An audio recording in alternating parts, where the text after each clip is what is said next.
Привет! Сегодня я поделюсь с вами лайфхаком, как быстро стать любимчиком учителей. Когда я училась в 7 классе, к нам пришел новенький.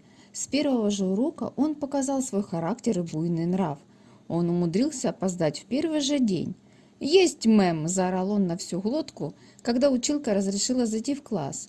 Отдал честь и пошел строевым шагом на свое место, чем вызвал головную боль у училки и смешки с задних парт. С его появлением все уроки были сорваны. По классу постоянно летали бумажки, самолетики, анекдоты, подушки-пердушки. Мог включить музыку посреди урока и начать танцевать. Родители его вызывали каждый день. Не знаю, приходили они или нет, но веселье продолжалось. Училки пытались с ним бороться. Два случая мне запомнились лучше всего. На уроке литературы новенький что-то рисовал. Училка нагло вырвала у него карандаш и с довольной рожей спрятала у себя в ящике. Мол, все равно ерундой страдаешь вместо учебы.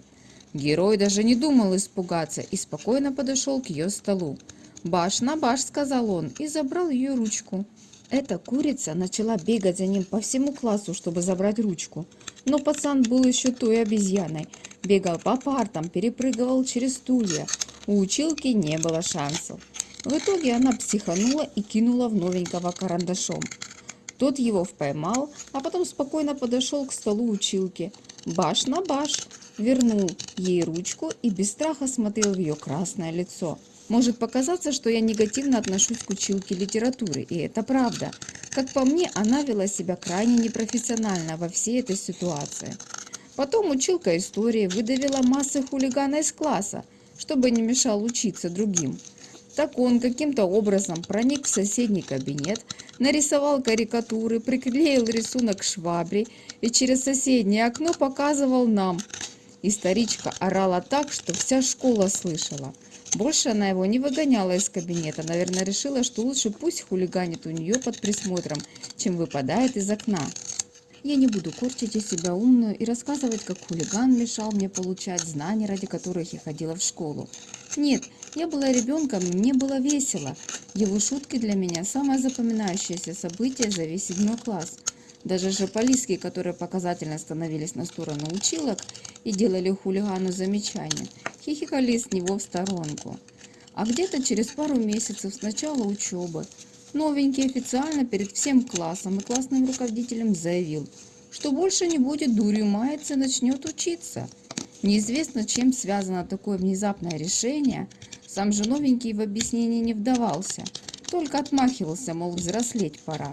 Слово он свое сдержал, за ум взялся, на уроках сидел тихо, стал как все. На этом можно было бы историю заканчивать, если бы училки не начали бывшего хулигана в попу целовать, чего они себе не позволяли даже с отличниками. Не знаю, с чем это связано, может, у них фетиш на перевоспитание хулиганов, а может, просто боялись, что он опять начнет срывать уроки. Короче, начали активно тащить его везде и всегда. Только бывший хулиган мог выучить перед уроком несколько четверостишей, по быстрой памяти пересказать, еще несколько строчек подсмотреть в книге училки и получить за это 4. Все остальные в школе за такое чтение стихов от нашей училки по литературе могли получить максимум 3. Вспоминается фраза «Как сделать человеку хорошо?» Сначала сделать плохо, а потом вернуть все как было. Вот не знаю, новенький был гением, который спланировал свое поведение с громким выступлением и стремительным финалом, или просто наконец-то родители посетили школу и всыпали ему ремня. Но факт остается фактом. Школьные дни он себе здорово облегчил.